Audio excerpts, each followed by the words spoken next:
First and foremost, 2.7 million visitors to date so far this year. That's huge.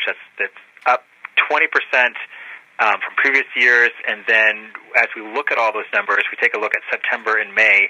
September's up 33%. May was up 30%. That means that our shoulder seasons are increasing visitation.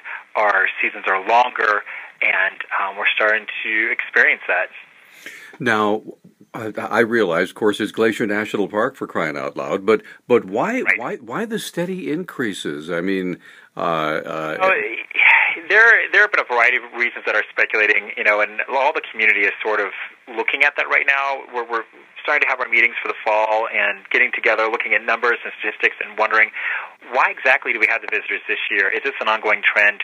We did see some increase in visitation last year. We know that the Reynolds Creek fire did cause a dip in visitation, but overall we're seeing an increasing trend, and we're not just seeing it here, we're seeing it in the Waidawaii corridor, the Crown of the Cotton corridor, from Yellowstone all the way to up to the Yukon. So it's a community issue at large. But why? We have low gas prices. It's one of the reasons being thrown around. We had the National Park Service Centennial. Temperatures aren't really playing a role this year. We didn't really exactly have a full month of great weather, but the visitors came anyway. I like to say that maybe they're getting in touch with their nostalgia. When I grew up as a kid, I went to national parks and state parks, and now my generation is starting to have kids. So I'm wondering if there's a bit of nostalgia, attached to that this particular year. But we really don't know the reason, but we are starting to look at why. And then, regardless of all that, they're here. And so what can we do to accommodate their expectations to the park? Yeah, I was going to ask you that. My next question was, obviously with so many more people, obviously there have been some bumps along the road. What kind of things have you discovered you can do better to make the experience better for folks who visit? Well, one of the things that we're looking at this year, because we can now officially say we have seen what 20% looks at. And as the Park Service, with the public's input, looks at what we're going to do along the Going to the Sun Road corridor, and we'll see a management plan coming out about that in February or early spring. But one of the things that we're looking at now is developing different scenarios, and one of them includes potentially extending our shuttle service, working with our concessionaires to have an increased availability of services in the shoulder season. We're looking at higher staffing levels. We're also looking at the potential of mitigating trail closures and trail openings, potentially a visitor cap system, a reservation system for the Going to the Sun Road. I'd like to say that nothing is off the table at this point. We want to ensure that visitors who come to Glacier continue to have quality visitor experiences, and that can mean a variety of different things for the different types of visitors.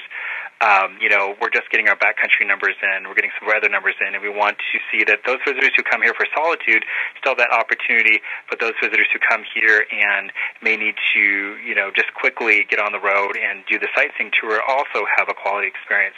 And something else that's been thrown around is the idea of having 30-minute parking spots up at Logan Pass. Obviously, nothing's been decided on yet, but we are trying to meet the needs of all the visitors. But it's going to be a community-wide effort. It's not just going to be Glacier National Park. It's going to be all the agencies in the area and the tourism board and the chambers of commerce getting together and really, as a community as a whole, looking at this on how can we meet those visitor expectations. Sure.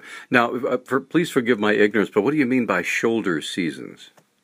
Right. Well, I decided that we shouldn't be calling it the shoulder season anymore. We need to call Glacier's golden season. The leaves are turning gold, and it's a great time of the year to be here. But, for layman's terms, the shoulder seasons basically for Glacier National Park means September to early October when the Going to the Sun Road is still open. We have limited services, but we still have visitors in the park. And that's the fall season. And then in the spring, usually that's, about mid-May or so, maybe late April, early May, when hiker and bikers can go up the Sun Road before it opens. That's when the park services are just starting to get up and running and before a main visitation, bump comes. But what we've seen the last several years is those areas where we typically had local visitation and limited visitation, we are seeing an incredible increase, especially in the spring. If you add the 2 years up, it's 50% increase. Well, probably because people realize there are fewer people in the park, you think? I think it's not only just because there's fewer people in the park. I think also the different types of ways that you can recreate in the park, it draws a different type of crowd. So for the spring season, we really celebrated hiker-biker access this year by providing a free shuttle. We're going to continue that shuttle service on a limited basis next season. But that meant that many people could access the Golden Stone Road with their bikes and hiking, and that's something you just can't really do as well during the summertime. And so we're seeing a new kind of visitor. Great. All right. Got it. Now, you will be open. What are the facilities that are open during the winter at Glacier? So the park is still open. We want to make sure that that is widely understood. The park is always open. But we do have the Apgar Visitor Center is now open on weekends only from 9 a.m. to 4:30. That's on weekends from 9 a.m. to 4:30 p.m., and that's our winter hours. But if you want to access park visitor information, come to West Glacier Park headquarters from 8 to 4:30 during the summertime, and we'll help visitors plan their trip and see what current road conditions are. But that's an opportunity there. I think if I were to tell the visitors who are planning to come see us in the wintertime, it's time to start waxing those skis and getting that gear and getting ready to hit the trails.